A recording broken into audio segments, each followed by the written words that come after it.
I'm curious, did you experience any challenges with M-Pesa yesterday? Were you trying to get on eCitizen? Were you trying to buy Kenya Power tokens? I'll start with you, Higgins. Thank you very much. Yes, I experienced some glitches. I was trying to transfer a vehicle on NTSA website, and there was a slow movement of the OTP, the one-time password. So I was waiting for 2 hours. You get a password after 2 hours. You try logging again. You get a password after another hour. But roughly at 5, 6 o'clock, all was good, and I was able to transact. Oh, okay. How about you, Nathaniel? Yeah, good morning, Oli. And maybe because Director of ICT, you might understand what was happening. Who are these anonymous Sudan, wamekasirika na Ruto, but is it Russians? What was going on? First of all, you can realize that Kenya is getting highly digitized. Most of the most of the services, especially from government side, are going to the online platform. So this means that the platforms also become very vulnerable to things like cyber attacks. What is important is for the government to put in place a cyber resilience strategy, and this means cyber defense. If there is no such a scheme, then there is no need of going digital in the first place. But this is expected anytime there is you adopt a digital platform. It is expected to have malicious people who want to phish information. Even on our daily lives, for example, on emails, there are people who want to phish information. They'll want to hack WhatsApp. So it is expected. So yesterday, I expected that challenge as well. I was doing transactions on M-Pesa, and I could not be able to use the M-Pesa app, since I prefer to use the M-Pesa app. All right. Yes. How about you, Joseph? What do you make of what happened yesterday? It's not the first time government websites have been, quote, taken over. But yesterday was on a scale that is unprecedented in my experience. What did you make of it? Thank you, Oli, for having me on the show. And first, receive greetings from the people of Gilgil constituency. Nimesalimika watu wa Gilgil. Nimesalimika sana. Number one, myself, I was not transacting yesterday, but I saw comedy on part of the government. Because when some of these people tell that those people who are buying tokens, they can do it in a bank, a token. You go and line up in a bank to buy a token. That is absurd. That was some of the statement that Kenya Power released yesterday. And to say the least is that for me, as people tell us that we are going to the digital information and the likes, I want to point to the government, because if such a magnitude of hacking can be happening, and the government come to a standstill almost a full day, and then we are taken to what we are going to the digital era, such things are going to happen, what are you telling us? What are you telling us? Joseph, what does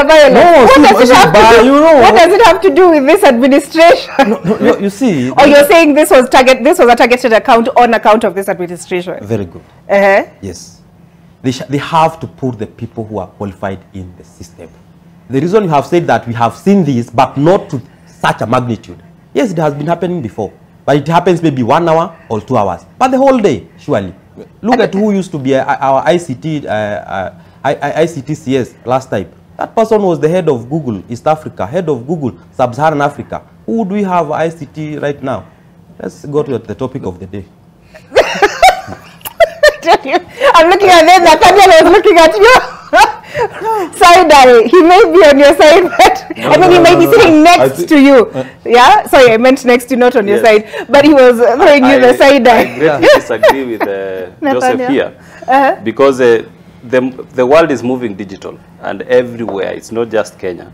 And information warfare or cyber warfare is bound to happen. What is more important is the government to put a cyber defense strategy. That means that the government should be very proactive. And I think the Minister for ICT admitted to this. He issued a very comprehensive statement. So I don't think there is a need to point fingers at this point in time. And you will never know the people who are targeting these digital platforms, because cyber attacks come from anywhere. They could even come from an unknown country, and then they frame another country. So this is the difficulties you experience, especially with creating a digital footprint, sort of to know who is behind these cyber attacks. It's very difficult to know. All right. And also to add on what he's saying, I think we need to clarify that DDOS is not an actual hack. Okay, what is it? It is a denial of service. Several requests in millions come to your so service. So it overpowers the So you cannot system. Even it's very difficult even in big economies like the US to prevent DDoS kind of attack, because it's difficult to separate actual request and fake request until you isolate, because the IP keep on changing. So you cannot isolate this is not a genuine request and this is a genuine request, because on DDoS attack you don't get to the victim endpoint.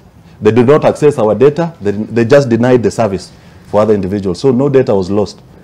No, they did not access any data of our individual. And there's no way to prevent such an occurrence in real sense, because even big organizations like the BBC have been attacked by DDoS. If there was a service to help on that, I can tell a company like Safaricom, they have all the money to procure such a service, but it's a non-existent service. All right, Joseph, the last word on this one? No, I was just replying that, did you realize we are saying the same thing with my friend here, who is an ICT guy? He's Nathaniel. Saying, yes, he's saying that we invest in, the government should invest in ICT things. And that's what I'm saying. They should invest in the best mind in that ICT sector. Simple. And Kenya does possess some of the best. Yes, we have the best. But we are putting there political sycophants.